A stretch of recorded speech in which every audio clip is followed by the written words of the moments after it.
I'm so excited about this next session. I love that. In the next session, we're going to talk more about. That's pretty nice. That's really nice. Yeah, thanks, guys. I'm really excited about this one. What are we, the opening band here? Come on. I only say that because when I started in the art business, this is the stuff that I was selling. So yeah. I'm fucking with you, man. That's just my sense of humor. It means I like you. Good.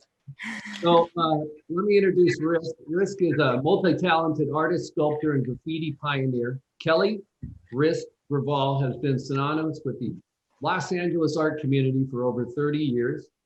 He has solidified his place in the history books as a world-renowned graffiti legend and contemporary artist. Welcome, Risk. And GATSBY is a conceptual artist based out of Florida whose work focuses on causes that are important to him. His work covers topics ranging from animal welfare and conservation, addiction, racial injustices, and more. Welcome, GATSBY. Hey, nice to be here tonight. Thank you. What's up, buddy? Is that your studio? It is. Awesome. Good to see you, man. Good to see you too. Well, if I could just say to GATSBY really quick, one of the things I love so much about his work is his references, which I do a lot of, referencing childhood imagery and having a new slant on it and making it so we're awakened with these new concepts as adults based on imagery that we learned as children. But I'll let him take it away. But I just want to say, love your stuff, bud. Thanks, man. Yeah. That's really cool. I met GATSBY a number of years ago, and one of the things I admire about him is his, let's see, he just does what he wants to do. I'm gonna start Instagram Dave Navarro and see where it goes, and all of a sudden connect, and you know, you're an inspiration for that. You just But here's the thing: people can Instagram me, and if they're not coming from the same place, there ain't no connect. Right. And that is not an invitation for people to Instagram me and connect with me. Right.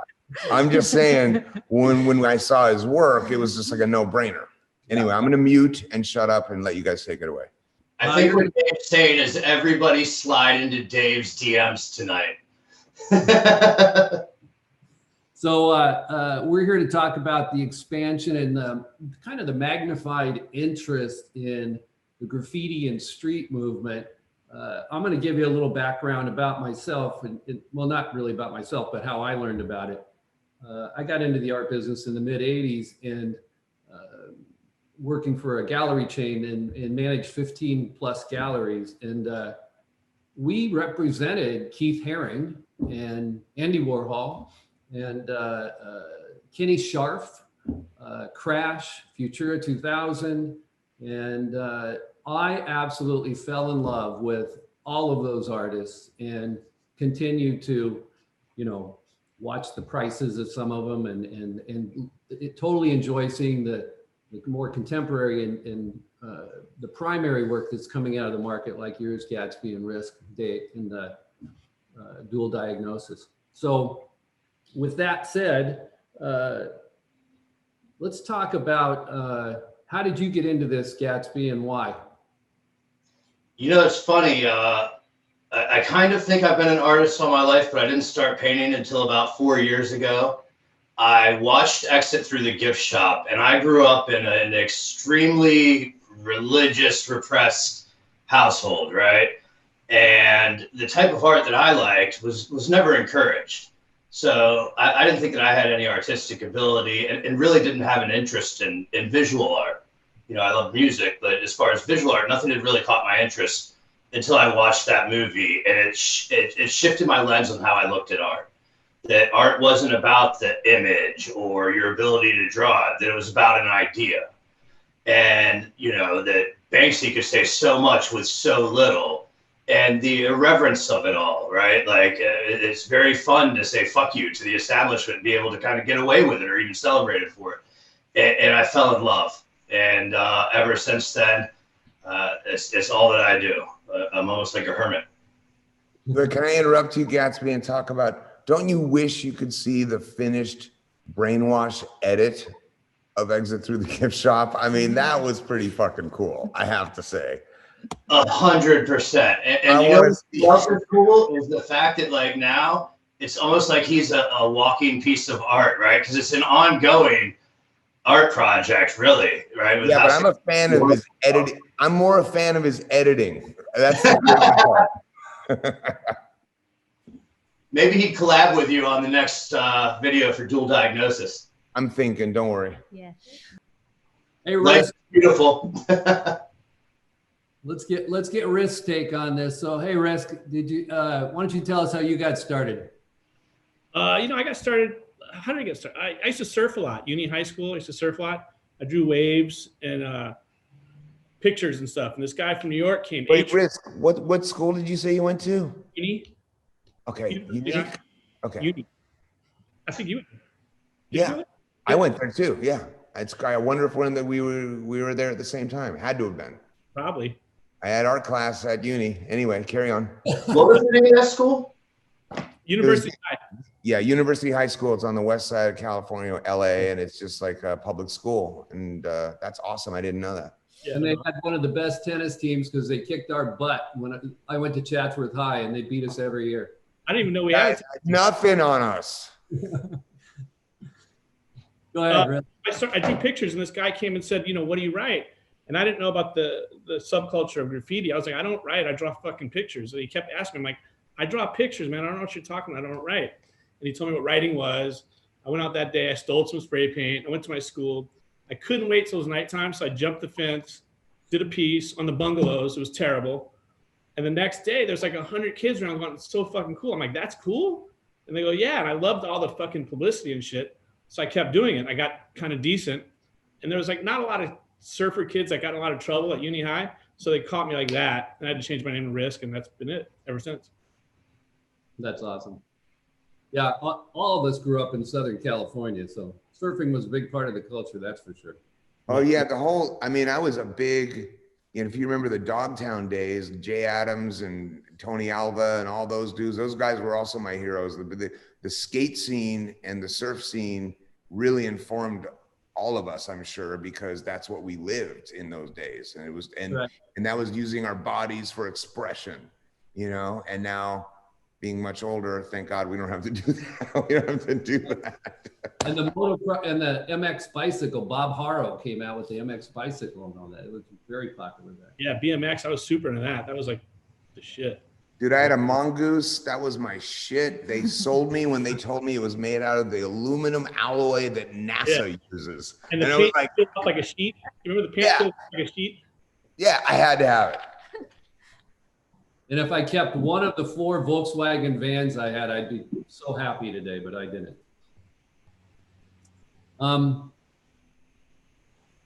So let's throw a question out there. What do you feel is the importance of graffiti in street art? Risk? I think it's super important because it's the last hand to medium to surface art form. Because after this, it gets digital and all that stuff. So to me, it's like it's the last real craftsman art form, So I think that's just incredibly important. Besides it being a social commentary, like the Mocha show, Beyond the Streets, that had Art in the Street. Sorry, that had the biggest turnout of the museum in forever. So it's the first time in 100 years that we have so many young people into art, And I think that's a direct correlation between graffiti and street art. I agree. Gatsby, how about you?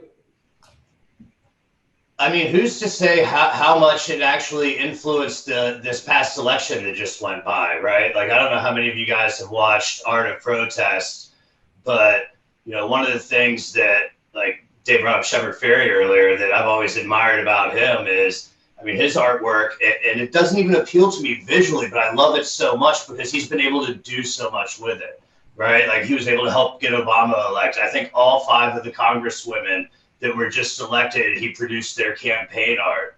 And it's just incredible with what he's been able to accomplish with it. And, how it might get some people to care that wouldn't have even really been paying attention before. Yeah. Can I chime in on that real quick?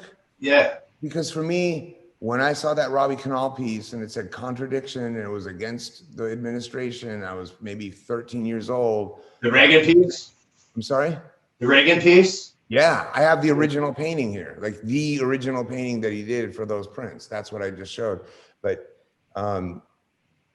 for me, it's if someone's going to a museum, if someone's going to a gallery, if someone's going to an Instagram page, they pretty much want to see who they're looking at. And I like not giving people a choice. I like that you don't have a choice. And here's the thing about that is that the world is full of signage, and everywhere you look, it's something that wants your money. Everywhere. It's a commercial, it's a fucking billboard, it's a fucking restaurant, it's a hotel getaway. You know what I mean? Whereas what we're doing is free, it's an alternative view, and it's impactful. And you brought up Art of Protest, Gatsby, and I helped produce that with the In Decline guys because it was so important to get that out prior to the election, because the whole scope of the film is In Decline taking out Trump, right? But we were running out of time and the election was going to happen. So I stepped in and I was like, no, this has to come out now. We need to get this thing out now before the, because nobody's going to give a shit about taking out Trump if he's already out. So, well, and you know Rolling Stone for helping get that out too, right? Didn't you pitch that for a long time and nobody had the balls to actually stream it or air it? Yeah, and it went streaming for free, and remains that way. It's at rollingstone.com for anybody who wants to check it out. And it's a really great inside look at what goes into the planning and the process and some of the takeovers that these guys do. And I'm really big on environmental takeovers and taking over a space and using three-dimensional aspects of it. And these guys are the kings of it. So I highly recommend the film. All right. Well, I mean, I have seen a big influx of graffiti and street work at our shows over the past, 4 or 5 years. And Dave, you and I were talking about it the other day. I mean, those electric chairs you have, I don't know what they're priced at today, but I was selling them in the in the 80s at $1,500. I think they were $1,500. And that's a lot, because when they were made, they were like 50. Yeah. You sold them in head shops. Yeah. Were those, they were, where you could get blacklight posters and fucking a bong and a Warhol print. I mean, it was just fucking crazy. And the Keith Haring Pop Shop pieces we were selling at like $900, and today those are anywhere from 15 to 25,000. It's just amazing. So once Keith got on a swatch, it was over. I remember that. I do. I was like, he's Keith Haring, man. Put him on a Patek Philippe. Put him on a Rolex. Don't put him on a swatch. Come on, man. Yeah, that's funny. Well, it's a great movement, and that's what I like to call it, the graffiti and the street art and graffiti movement, because it is a movement, and it's been going on for, let's see, 35 years now, if not more, 40 years, right? I mean, Risk, you were painting in the late 70s, early 80s? Early 80s, 83. Yeah. Yeah. You're younger than me.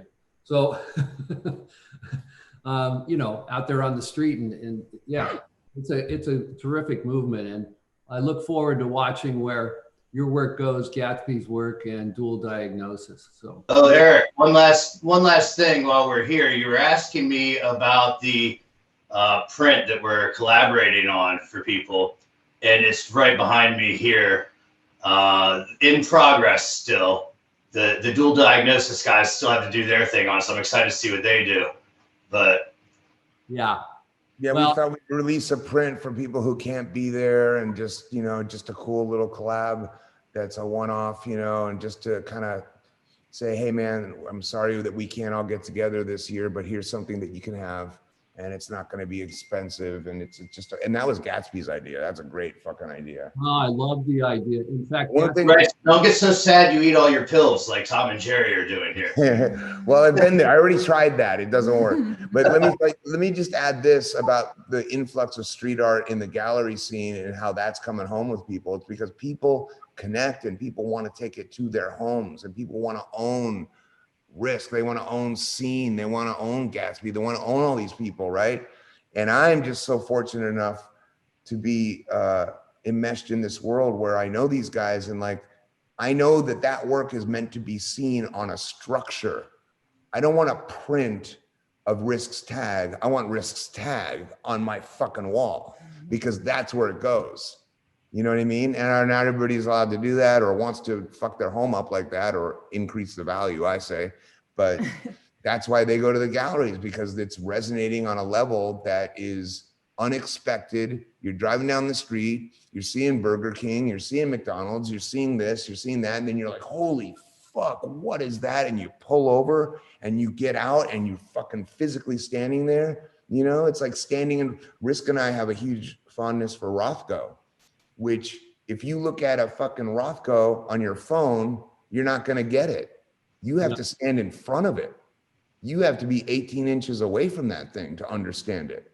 And so that's what's the magic of the street. And that's why I ask these guys when they're available to do my house. And Risk did a massive mural in my backyard, and it just changed the energy and the flow and the creativity of this whole space just by adding his work. That's awesome. And that's a good introduction into our next session. So I'm going to say Risk, you're going to stick around. Okay. I'm going to say thanks, grateful, and thank you, Dave and PADHiA and Gatsby for joining us today. I really enjoyed it. And I hope our audience did too. It was really stimulating. And I think we all learned a lot. So everybody who's watching, make sure you check out their booth pages on the RAVE site. And I think Laura's even going to put them in the chat section there, so you can just click on it. Very nice. Risk this day, and the rest of you, thank you so much.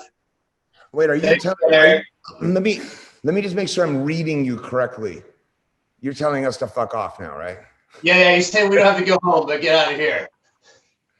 By the way, I'm looking at the stuff behind you, and Francis Bacon being one of my favorite artists of all time, the Murakami version of the figures at the base of the crucifixion. Have you seen those? No. Okay, so Francis Bacon did Figures at the Base of a Crucifixion. It's a triptych, and it's the most insane triptych of these really disfigured creatures at the base of a crucifixion. And Murakami took that and took his painting, which is an old classic, like any art student will know it, and he did his thing on it. You got to find that, man, because if you ever find prints of those, you have to let me know, because two of my favorite artists mashing up together on the same subject is just fucking mind-blowing. And that's the other thing about this world that I love, is working with Risk. Now I'm going to work with Gatsby and Mia PADHiA work, and like, it just never ends. But I'll stop yapping. I'm just way too enthusiastic about it. Thank you. Thank you. Thank you. Bye. Bye. Bye.